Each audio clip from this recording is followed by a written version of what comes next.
Irmãos queridos, nós estamos aqui com a nossa terceira aula dessa série de comunidade centrada no Evangelho, né? Hoje nós vamos discutir sobre as barreiras para viver em comunidade. Nossa aula número 3, baseada nesse livro do pastor Robert Toole e Will Walker. Esse é um livro que nós estamos usando como texto base.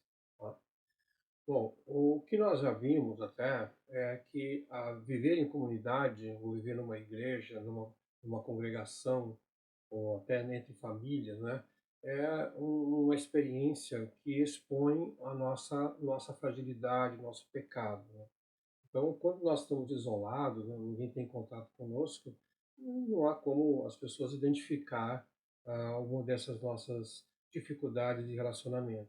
Mas quando nós estamos em comunidade, essas coisas aparecem.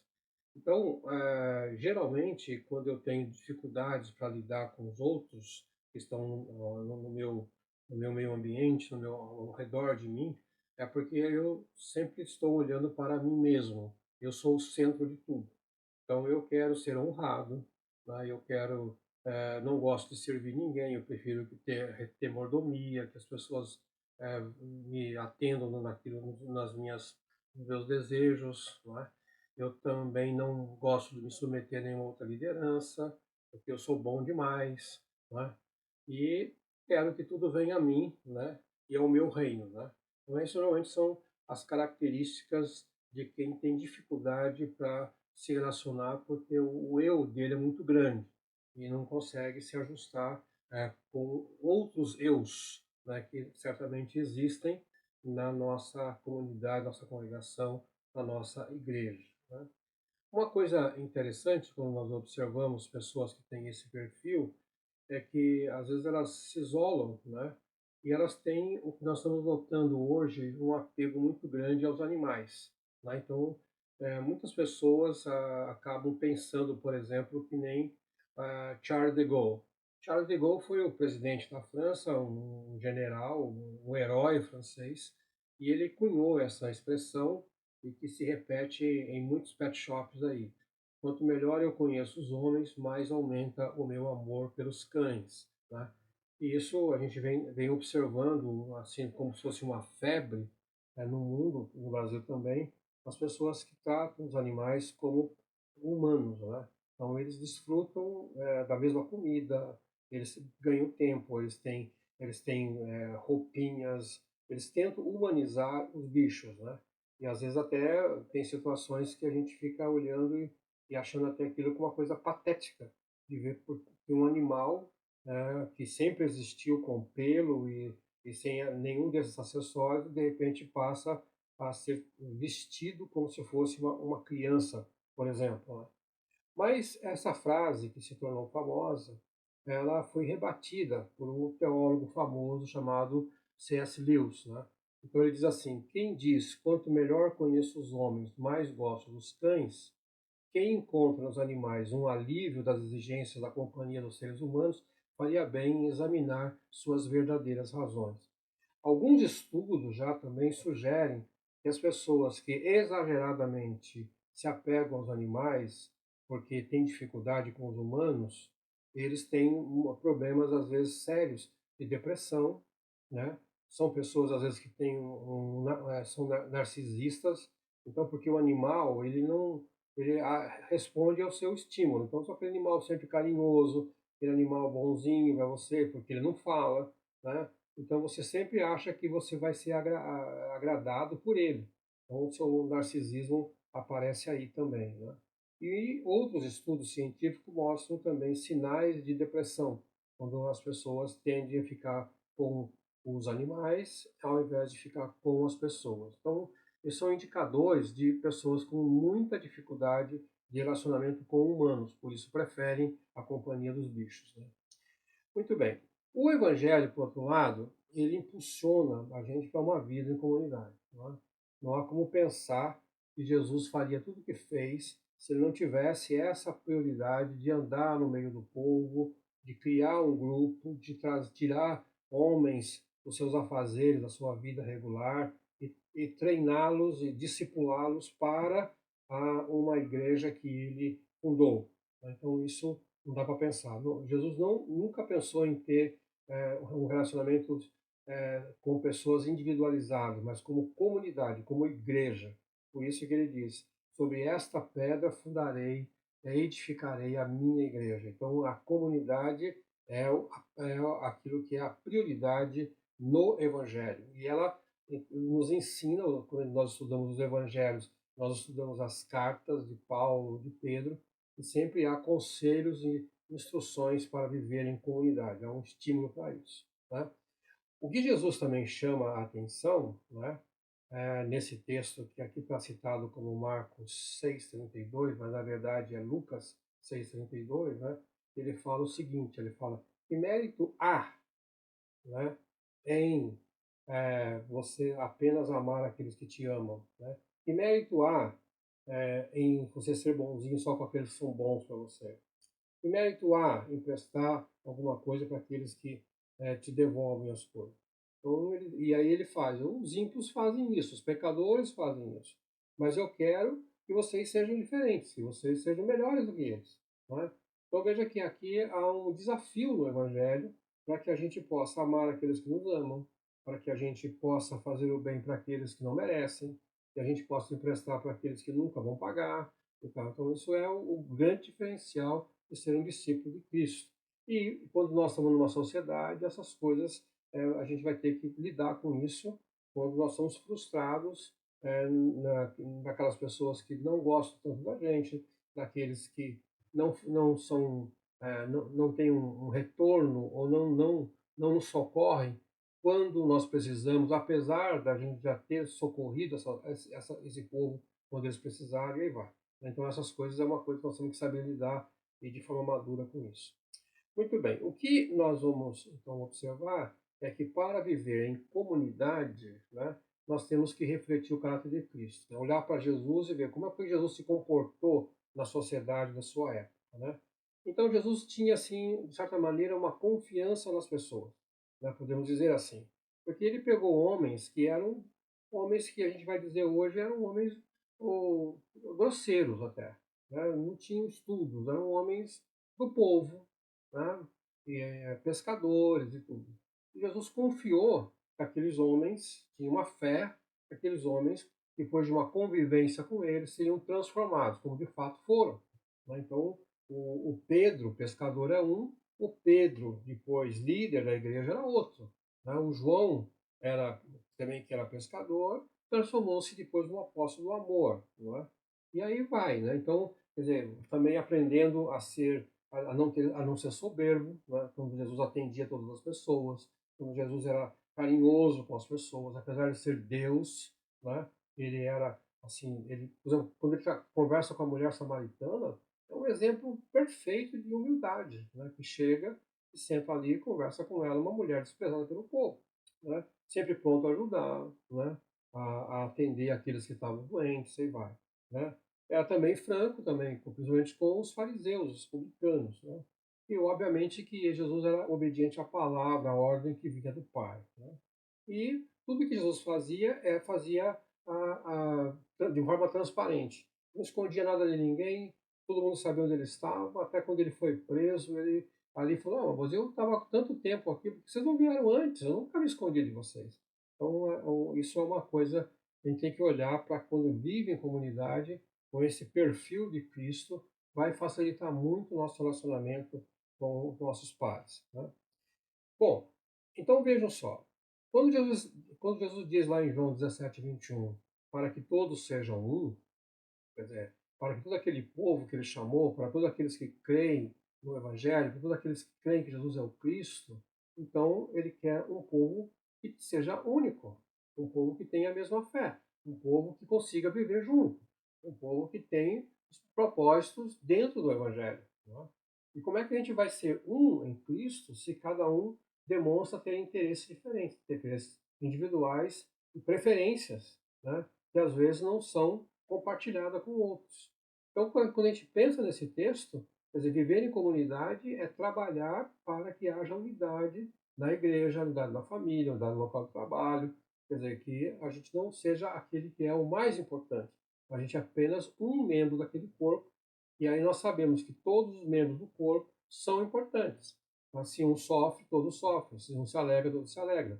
Então esse que era o propósito de Cristo de montar a sua igreja como um corpo único, né? Que, como diz a própria Bíblia, a igreja então representa o corpo de Cristo, né? Não tem pedaços de Jesus separados. Não tem alguém que pode dizer que é de Jesus, mas é um dedo que não está no corpo. Não existe isso.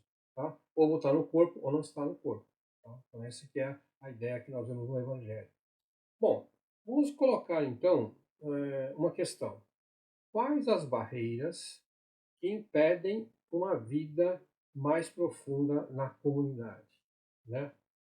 Por que aqui eu tenho dificuldade de lidar com outras pessoas, de entrar num grupo, de trabalhar em equipe? Quais são essas barreiras? Tá? Então, se essa pergunta fosse feita para um de nós, qual a resposta que você daria? Tá? Então, você poderia dizer: estou ocupado demais. Né? Então, tenho muita coisa para fazer, não tenho tempo para me dedicar à minha comunidade. Isso pode até incluir a própria família. Né? Muitos pais são excelentes pais, são provedores da casa, mas trabalham demais e não têm tempo para a família, não tem tempo para os filhos. Então, o filho cresce como se fosse órfão, porque ele nunca consegue conversar com o pai dele. O pai dele está sempre ocupado em fazer alguma coisa, e quando chega no fim de semana ele quer dormir, e o filho não tem aquela relação com seu pai. Também não pode servir na igreja, porque ele não tem tempo para reuniões, ele não tem tempo para participar do culto, ele não tem tempo para servir na igreja como professor, ou até nem como um tesoureiro, nem porteiro, nada. Nenhuma função ele pode aceitar, porque ele diz: nunca tenho tempo para isso. Então está ocupado demais. Essa é uma das respostas. Tá? Outras coisas é quando a pessoa tem uma certa resistência a trabalhar na igreja, porque ele não gosta do fulano, não gosta do ciclano, não gosta do beltrano. Então ele fala: eu não preciso desses relacionamentos. Né? Então, se for para lidar lá tá com aquela irmã, tá com aquele irmão que vai me trazer um pouco de chateação, eu não quero. Tá? Então, eu não preciso desse relacionamento. Só vou tentar me relacionar com aqueles que eu tenho uma certa afinidade. Outra resposta poderia ser: tenho limites, não me pressione. Né?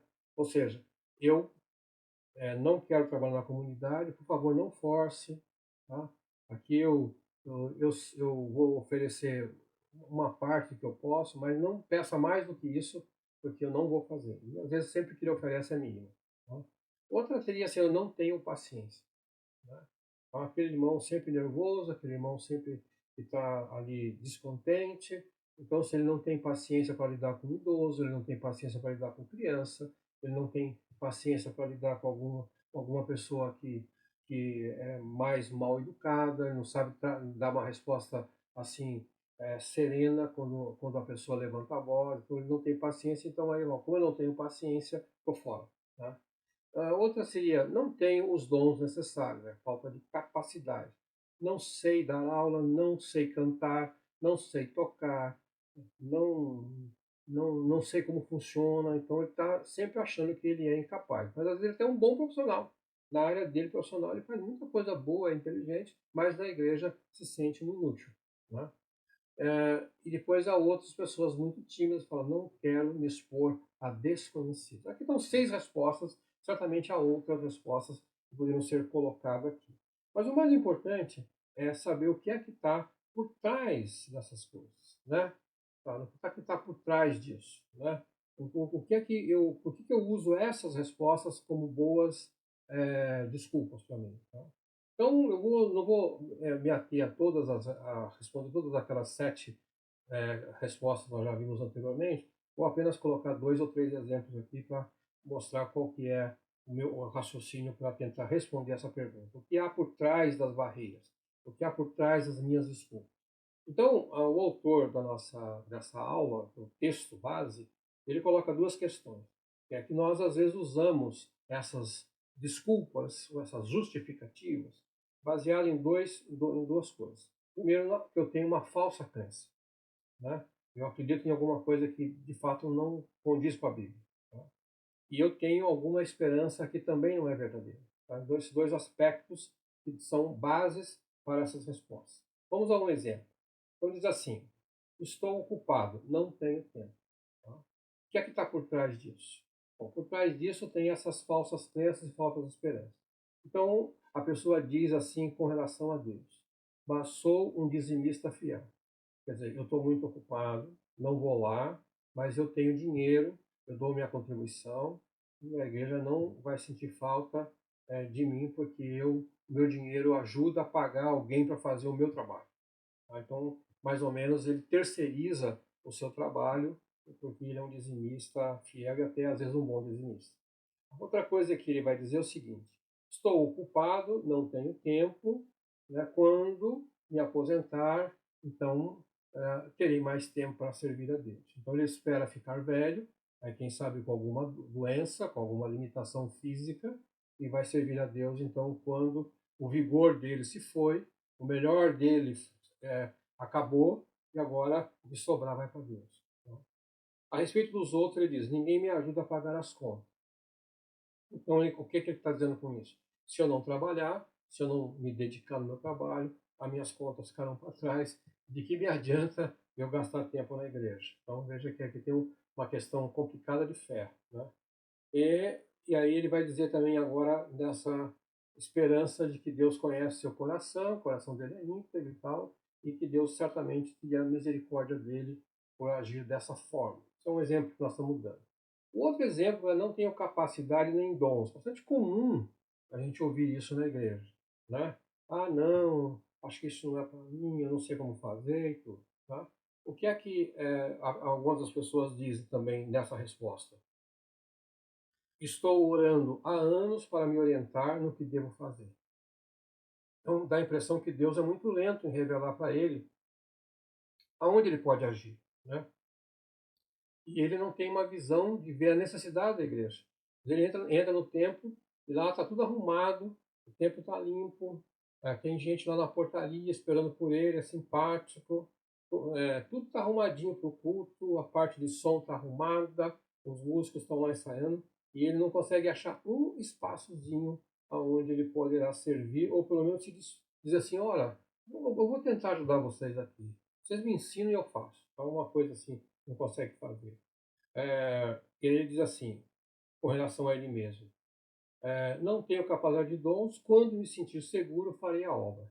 E alguns até vão para curso teológico, fazem teologia, se especializam, mas nunca aquilo que ele estudou, aquilo que ele se dedicou, parece ser suficiente para executar um trabalho bem simples lá na igreja. Né? E a respeito dos outros, tenho medo de passar vergonha. Né? A timidez impede, porque se ele acha que vai cometer uma falha, as pessoas vão dar risada, aí vai. Né? Então, isso é uma coisa que ele tem esse pavor. E ele coloca na sua esperança: Deus sabe das minhas dificuldades, né? Então vai me perdoar por eu não exercer esse trabalho. O terceiro exemplo é: não preciso de novos relacionamentos. Há muita hipocrisia na igreja. Né? Então é aquele crente que geralmente prefere uma igreja grande, uma mega igreja, onde ninguém conhece, ele pode sentar em qualquer lugar, ninguém vai perguntar o nome dele, tá? E ele chega lá como se ele tivesse um templo particular, né? Um casulo, onde dentro do culto ele se isola e cultua Deus. Né? Ou ele fala assim: não, eu nem vou na igreja, eu faço meu culto doméstico, eu canto meu hino, aqui leio a Bíblia, então tá bom demais, Deus está comigo aqui. Né? E quando nós vemos no texto, Deus fala assim: onde houver dois ou três unidos no meu nome, ali estarei no meio deles. Então veja que Jesus nunca individualizou a sua adoração a Deus. Sempre coloca grupo, sempre coloca no coletivo, dois ou três, né? Dando a ideia que tem que ter mais que um. Tá? A respeito de mim mesmo, eu acho que sou pequeno demais. Né? Então, se sente tão intimidado que talvez não queira buscar novos relacionamentos, traumas, talvez ele vai se achar porque é muito feio, é gordo, é magro, sei lá, ou é pobre, tem outras coisas que ele se sente diminuído. Tá? A respeito de outros, eles não sei como começar uma conversa com estranhos. O que eu digo, né, nisso? Muitas vezes no evangelismo pessoal que a gente quer fazer na igreja, uma campanha, as pessoas nem querem ir para a rua porque ficam com medo de distribuir um folheto de abordar uma pessoa. Coisa tão simples. Não precisa dizer nada, não precisa ter uma aula de teologia lá, nada lá. Basta dizer assim, olha, eu sou da igreja tal, eu estou distribuindo uma porção da Bíblia, e também quero te fazer um convite para você vir para o culto, ouvir a palavra de Deus, tal. Alguma coisa simples assim. Um convite, basta um convite simples. E às vezes nem isso ele quer fazer. Tá? Aí vem, Deus ouve as minhas orações domésticas. Então aquele que, de novo, insiste em ser uma igreja individual diante de Deus, o que não existe. Né? Muito bem. E aí nós vemos um alerta agora, né, para as pessoas que estão enterrando os seus talentos. E Paulo escreve aos Efésios, desperta, pulpidômetro. Né?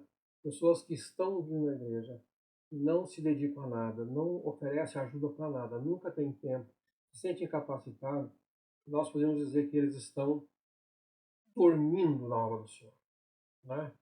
E aí Paulo não só diz que ele está dormindo, como ele fala assim, levanta diante dos mortos. Né? Quer dizer, então é uma pessoa que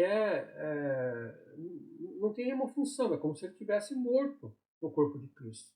Tá? E ele diz, e Cristo resplandecerá sobre ti. Então, se a pessoa toma uma atitude agora de poder atuar novamente, vou fazer alguma coisa pela igreja, Cristo irá resplandecer em ti, quer dizer, ele vai te orientar. Você vai se sentir mais confiante a partir da ação do Espírito Santo na sua vida. Tá? Bom, o que é que o autor recomenda como questões práticas, tá? Para tentar quebrar essas barreiras todas? Ele diz assim, procure ler em voz alta textos que destacam a bondade de Deus. Então, um salmo, algum texto, como ele está sugerindo em Isaías, não é? E outras coisas ele fala, leia em voz alta. É como se fosse uma forma de você até quebrar a sua timidez. E ao mesmo tempo você, lendo o texto bíblico em voz alta, é como se você estivesse conversando com Deus e você vai permitir que o Espírito fale ao seu coração. Né?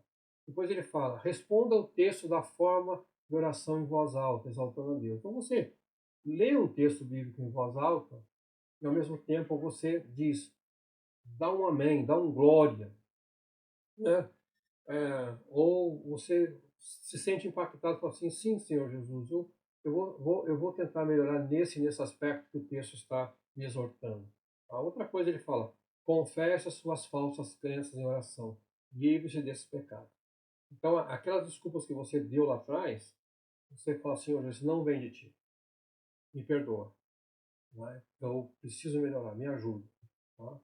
E aí, na medida que você vai melhorando essa sua intimidade com Deus, porque na verdade o que você está fazendo quando você está lendo um texto bíblico, quando você está respondendo isso de uma forma de oração? Você está fazendo o seu culto pessoal com Deus, o seu culto doméstico, individual. Tá? E isso vai aumentar a sua presença diante de Deus, o Espírito Santo vai atuar mais na sua vida. Tá? E não fuja das reuniões da igreja. Tá? Procure oferecer ajuda aos que estão atarefados. Irmão, há muita coisa para ser feita na igreja. O evangelho precisa ser pregado no mundo inteiro. Tá? Há sempre um espaço para você. Há sempre uma necessidade de uma mão a mais para ajudar em todas as atividades que a tua igreja ou que a nossa comunidade precisa. Quer seja desde a recepção da igreja, quer seja desde sentar perto de um visitante, preencher uma ficha dele com o nome dele. Às vezes a igreja que tem cantinas precisam de ajuda, os ministérios como o de louvor, Ministério Infantil, Ministério da IBD, sempre precisa de alguém. Mesmo na IBD, quando você tem um professor, às vezes ele poderia você ter ajudá-lo a ter uma ficha com os alunos, ou até ligar para os alunos para saber como é que é, se eles vieram ou não vieram, um auxiliar do professor. Você não vai dar aula, mas você pode ajudar o professor como se fosse, entre aspas, um secretário ali do seu professor, se você não tem essa habilidade, mas você pode ajudar lá. Então, e tantas outras coisas, até, lógico, quando você tiver mais experiência, você ser convidado, ser nomeado para dirigir um culto, fazer uma oração pública, ler um texto bíblico. E os melhores pastores, quando eles estão fazendo o discipulado, eles dão essa oportunidade para que você cresça na sua comunidade. Não é? Então, com isso, eu quero aqui deixar essa palavra de estímulo a você para que você vença essas barreiras, né, em oração. Que Deus te abençoe porque nós não podemos ter igrejas mortas, gente dormindo, enquanto muitos estão indo para o inferno por falta de ceifeiros, né? Como Deus roga, mande, que o Senhor da obra mande os ceifeiros, tá? Então, porque o trabalho, de fato, ele envia como um trabalho árduo. Deus te abençoe e te ajude, e eu vou te dar um avivamento mesmo espiritual.